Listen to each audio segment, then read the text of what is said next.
Hey, what's up, guys? It's Steve. These are my top 10 players for the 2016-2017 NBA season. It's not in any particular order, so don't be mad if I name someone before someone else, because again, it's not in any order. It's just 10 players that are going to do the best out of all the 400 plus players in the NBA for the 2016-2017 NBA season. So I guess I'll start from the bottom up. I have, well, not the bottom up, but just from what I listed. It's not in any order again, but here we go. So Anthony Davis. Anthony Davis did not have a great season last year, and I really think he's actually overrated. A lot of people, especially Stephen A. Smith and Skip Bayless and other analysts, were saying he's going to be the best player in the world in 3 years, and that was 3 years ago, and it's not going to happen. I said it's not going to happen because LeBron's still going to be best, Kevin Durant's still going to be up there, and I was saying Russell Westbrook is emerging as one of the best players in the world. So he's not, the best player in the world, and I don't even think he's top 5, but I still think he's top 10. And, he can run the floor, he can shoot the basketball, he can play lockdown defense, he can drop 25 and 10. A great player. Unfortunately, he doesn't play for a great team, but he's just a great player. And hopefully that team can develop and the team can succeed more on in the future. So let's move on. Next up, I have Chris Bosh. Now, a lot of people may disagree with this one, but hear me out. Chris Bosh last season averaged 21 and 10. 21 and I think it was 21 and 8. I may be wrong about the rebounds, but 21 points per game. And the reason why is because Dwyane Wade was still averaging around 18. But the thing is, now that Chris Bosh is the only player on that team that's going to have to carry the offensive load, what do you expect? I expect Toronto Raptor Chris Bosh 24 and 10, maybe 25 and 10. That's what I expect from Chris Bosh next season. And everyone's saying he's going to play.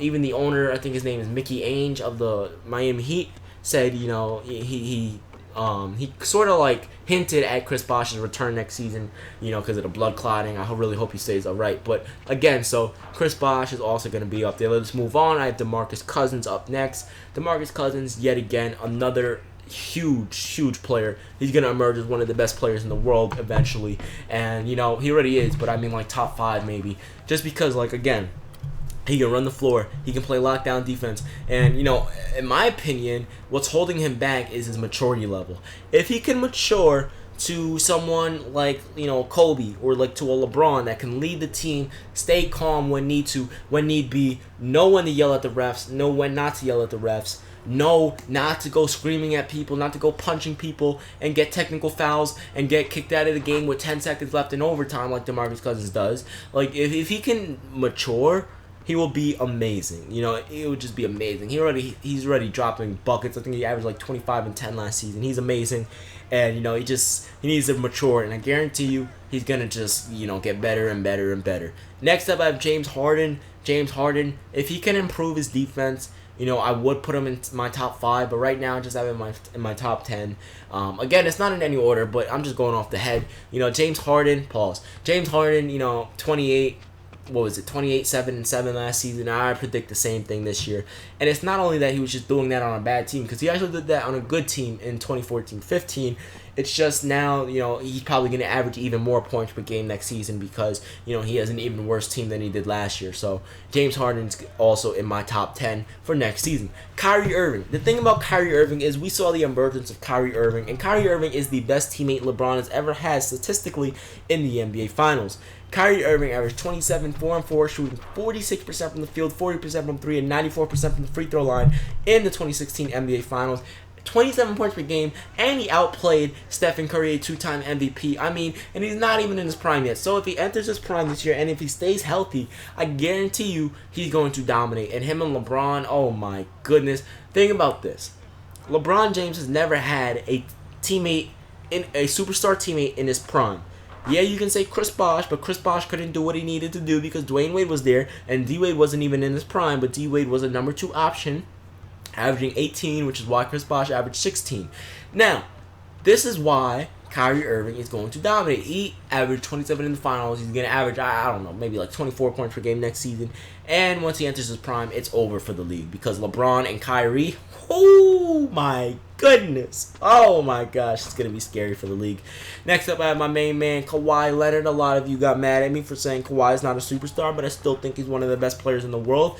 Defensively, he is the best defensive player in the world and probably top 5 defensive player in NBA history already. He went back-to-back winning 2 back-to-back Defensive Player of the Year awards, and he'll probably win another one this year. And not only that, he's averaging 21 plus points per game. He's really efficient from the floor. He's a great shooter. He's developing isolation game. He can post up now. For the first time in my career, for the first time, what am I talking about? In the first time in my life, and first time in Kawhi's career, that's what I meant to say. First time in Kawhi's career, I saw him isolate like in the NBA last season. For the first time, I saw him develop a post game. I was like, whoa, what the hell is going on here? Plus the defense, oh my gosh. If he continues to develop that, go do what Blake Griffin did. Go talk to Melo. Learn things from Melo. Go talk to Kobe. Oh my gosh, he's going to dominate.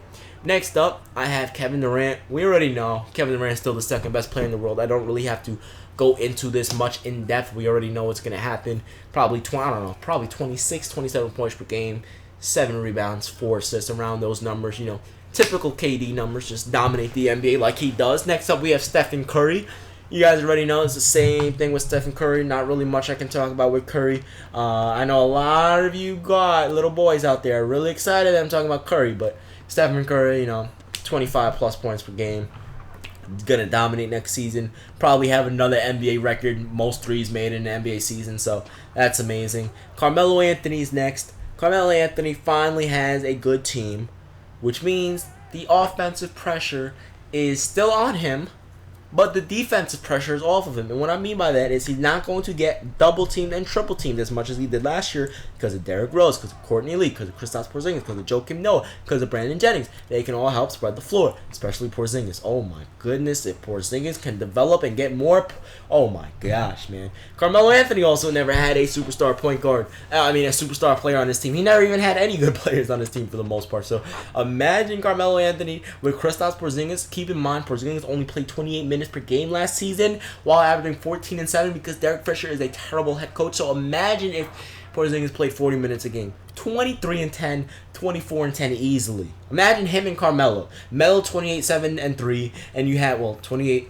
8 and 3. And you have Kristaps Porzingis 23, 10 and 4 blocks per game. Oh my goodness, they're gonna be one of the best duos in the world. Oh my gosh, I can't wait. I can't wait for next season, man.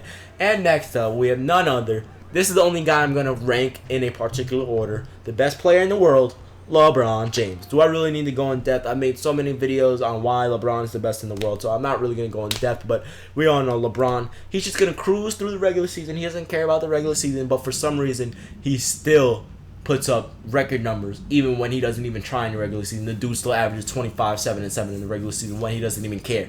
And then in the playoffs, oh my gosh, this dude averaged nearly a triple-double, 28, 11, and 9. I can't with this guy, man. I'm done.